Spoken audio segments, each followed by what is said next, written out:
Unaweza ukasubscribe na ukabonyeza alama ya kengele ili kuwa kwanza kupata notification.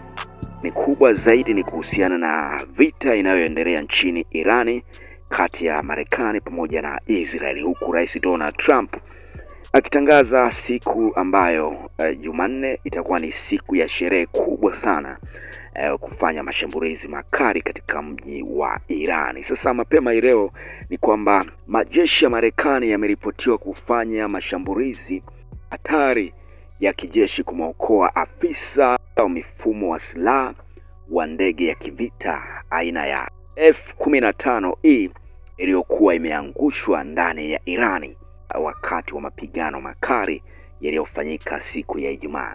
Kwa mujibu wa taarifa hiyo iliyothibitishwa na Fox News, mwanajeshi huyo ameokolewa na amekutwa yuko salama baada ya operation iliyogeuka kuwa mapambano ya risasi kati ya vikosi vya uokoaji na wapiganaji waliokuwa ardhini. Rubani huyo wa ndege hiyo alikuwa ameokolewa mapema sana katika operation ya awali.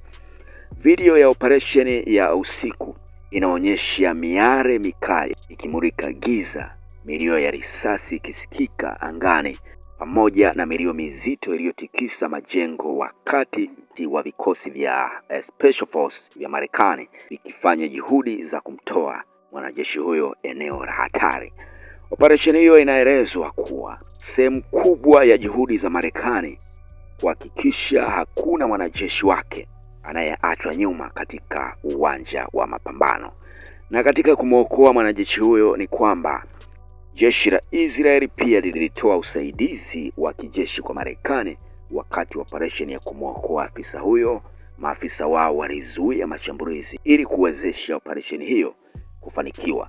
Lakini pia wakati huo huo, Rais Donald Trump amesema Jumanne itakuwa ni siku ya sherehe kufanya mashambulizi makali dhidi ya miundombinu ya nishati ya Irani na madaraja kama Irani itakuwa haijaachia huru mlango wa bahari ya Hormuz kwa meli zote kupita bila kikwazo.